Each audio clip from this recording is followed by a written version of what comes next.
Hey everyone, it's Anna. Happy Tuesday. I just wanted to share something with you that I learned over the day today, and it's something that'll help you in your life, and it's how to deal with division. And I want to bring up a topic that's personal to me, and that is Star Trek. But through this topic, it's not going to be a nerd conversation. It's actually going to be relatable to your life as well. So, quickly, in the Star Trek fandom, there is a huge division, and it's created by the new Star Treks that are coming out that are not really in line with the previous ones. The aliens don't look the same for whatever reason why, that's unexplainable. There's a lot of things in the story that just seemed forced, and it's a very negative, action-packed show rather than a very positive, inspiring, optimistic show. And the characters, to me, they seem to be halfway evil, halfway good.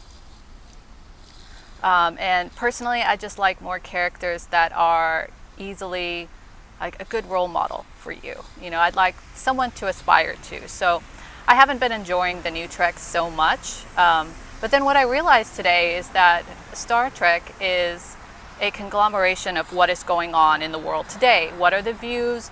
What are the political views, the economic views, the societal views that are going on today based on the writer? Actually, a lot of it is controlled by the writer, but New Trek is not really jiving with me so much. And I thought, okay, they're changing a lot of things that I loved about it, and things are just not making sense anymore. So, I realized that it's not really on my wavelength anymore as much. If it gets too bad, I'm not afraid to let Trek go.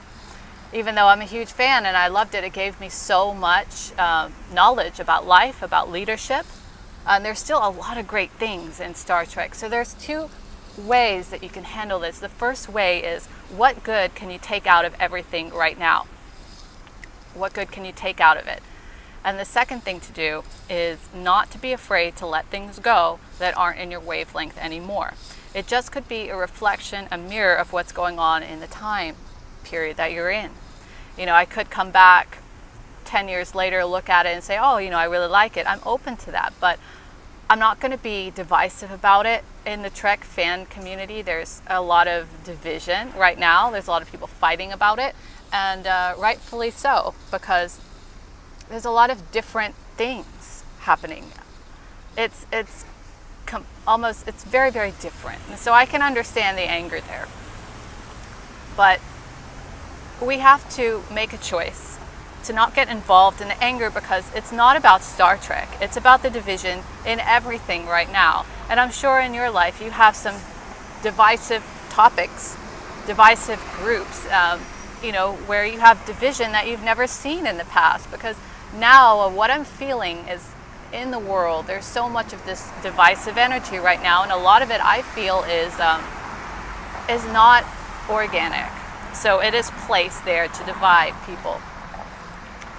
But we have to rise up above it, and we have to get back to ourselves.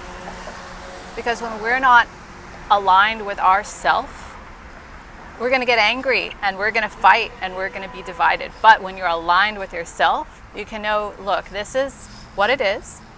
I accept this. This is why this is happening.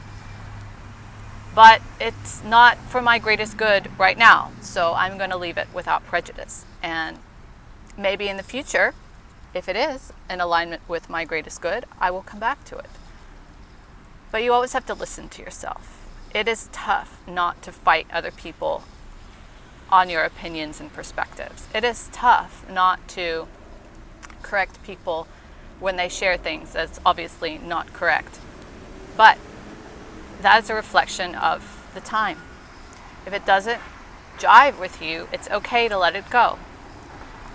And it's also okay to take the best out of it before you do. So I hope that helped you a lot, and I hope that this message was very clear and truthful and soulful. So with that, leave me a comment below on something in your life that you have experienced division and divisiveness on, and what you plan to do about it. Maybe take at least 5 minutes in silence before you decide. That's what I recommend to you. Place some candles helped me. Play some candles, play some incense if you like incense, play some music, calming music, hopefully without words, and just connect with your soul, connect with yourself, and try to listen and ask yourself, what do I want to do with this situation? And then write me a comment below on what you plan to do, and I wish you lots of luck and love, and I'll see you in the next video.